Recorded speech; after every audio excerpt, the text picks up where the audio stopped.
अरे यार, मुजफ्फरपुर का ये आइकन प्लाजा मॉल कितना शानदार है। काश मैं भी अपने बच्चों को यहाँ ला पाता। वो हमेशा टीवी पर देखते हैं और मुझसे कहते हैं पापा हमें भी वहाँ जाना है। मेरा दिल करता है कि उन्हें सब कुछ दूं, पर क्या करूं, गरीबी मेरा पीछा ही नहीं छोड़ती। बस यही सोचता रहता हूँ कि कब वो दिन आएगा जब मैं भी अपने बच्चों को ये खुशियाँ दे पाऊंगा। आज ना थोड़े पैसे जमा किए हैं खेती से। मनी बेटी, आज हम सब आइकॉन प्लाजा मॉल घूमने चलेंगे। क्या कहती हो रामू की माँ? घर के काम और बच्चों की पढ़ाई आप तो जानते ही हैं।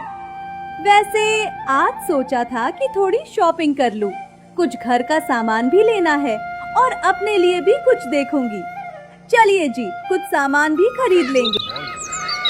सब लोग मॉल गए और मॉल इतना बड़ा और शानदार था। सच में कितना बड़ा मॉल है। फिर सब आइकॉन प्लाजा मॉल के अंदर चले गए। मुन्नी बोलती है, अरे पापा सुनो ना, आज मुझे एक बहुत बढ़िया आइडिया आया है। क्यों ना हम घर के लिए एक नया पंखा ले लें।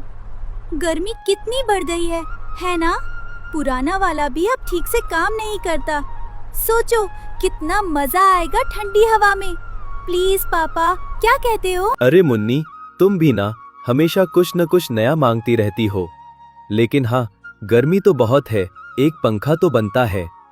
चलो आज एक बढ़िया सा पंखा ले ही लेते हैं ताकि घर में थोड़ी ठंडक रहे। फिर तो आराम से बैठकर टीवी देखेंगे, है ना? जिंदगी में खुशियाँ छोटी छोटी चीजों से ही तो आती हैं। मुन्नी उसका परिवार खुशी खुशी जीवन व्यतीत करने लगे। मुजफ्फरपुर के बाजार में रमेश की हांडी मटन की दुकान थी। दूर दूर से लोग उसके मटन का स्वाद लेने आते थे।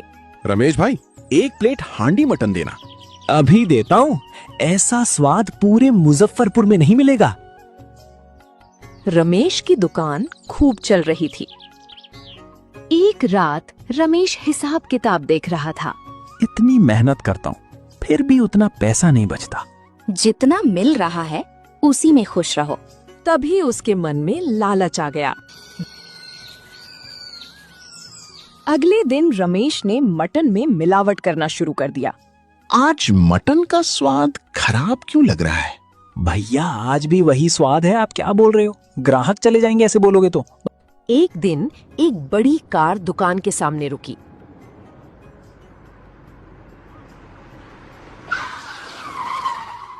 क्या तुम ही रमेश हो? जी मालिक, कहिए। मेरी बेटी की जन्मदिन पार्टी है। 200 लोगों के लिए सबसे बढ़िया मटन चाहिए। चिंता मत कीजिए सेठ जी, ऐसा मटन बनाऊंगा कि सब उंगलियां चाटते रह जाएंगे।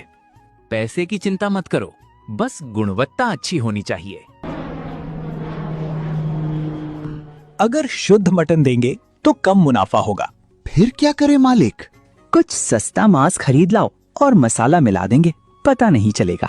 सेठ अपना मुनाफा में से थोड़ी हमें कुछ हिस्सा देने वाला है, और सस्ता मटन लेता हूँ तो मुझे भी पैसे बचेंगे, जिससे अपने परिवार के लिए कुछ सामान ले लूंगा। कर्मचारी भी अपना मुनाफा के लिए और भी सस्ता मांस खरीद लेता है।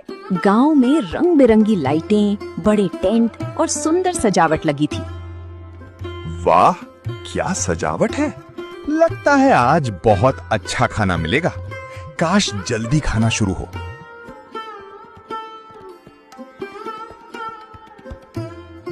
जब खाने का समय आया तो कुछ लोगों को मटन से अजीब गंध आने लगी। कुछ गड़बड़ लग रही है। सजावट तो बढ़िया है, लेकिन सेठ से ये उम्मीद नहीं थी। ये खाना जो भी खाएगा बीमार हो जाएगा। मैं तो नहीं खाऊंगा। धीरे धीरे कई लोग बिना खाना खाए वापस जाने लगे। अरे, आप लोग खाना खाए बिना क्यों जा रहे हैं? आप पैसा बचाने के चक्कर में हमें बीमार करेंगे सेठ जी। हमें डर है कि इसे खाकर लोग बीमार पड़ जाएंगे। सेठ हैरान रह गया। सेठ खुद खाने की मेज पर बैठा। एक निवाला मुंह में रखते ही उसने तुरंत थूक दिया। ये क्या है? ये तो खाने लायक भी नहीं है। अगले दिन सेठ अधिकारियों के साथ मटन शॉप पहुंचा। तुम्हारे खिलाफ सबूत मिल गए हैं। मुझसे गलती हो गई।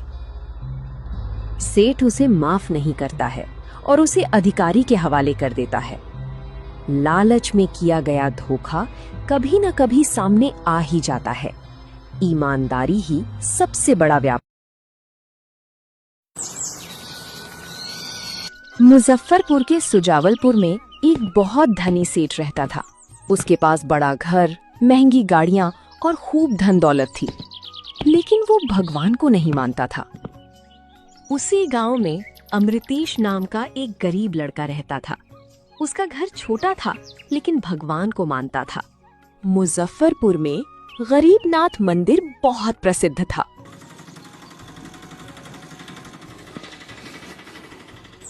एक सुबह अमृतेश गरीबनाथ मंदिर में पूजा करने गया। हे भगवान, मेरे परिवार को खुश रखना और सभी लोगों का भला करना। पूजा समाप्त होने के बाद वो पैदल घर लौटने लगा। रास्ते में अचानक सेठ अपनी चमचमाती कार लेकर आया। अरे अमृतेश, रोज भगवान की पूजा करता है, फिर भी पैदल घूमता है। देख मुझे, मैं भगवान को नहीं मानता, फिर भी कितनी बड़ी गाड़ी में घूम रहा हूँ। सेठ जी, भगवान हर इंसान को कुछ सोच कर देते हैं। तो क्या भगवान ने तुझे गरीबी देने का फैसला सोच कर किया? सेठ हंसते हुए वहां से निकल गया। सेठ तेज रफ्तार से कार चला रहा था। अचानक सामने से एक ट्रक आया। जल्दी एम्बुलेंस बुलाओ।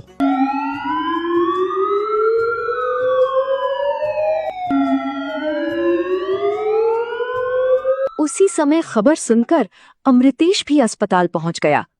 उसने सेठ को उस हालत में देखा तो उसकी आंखों में आंसू आ गए। पूरे अस्पताल में तनाव का माहौल था।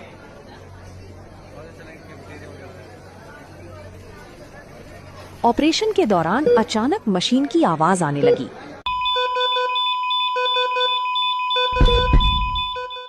हमने इन्हें खो दिया। कुछ सेकंड के लिए पूरा कमरा शांत हो गया। भगवान, इन्होंने आपका मजाक उड़ाया था, लेकिन आप दयालु हैं। इनकी जान बचा लीजिए। रात भर अमृतेश भगवान का नाम जपता रहा।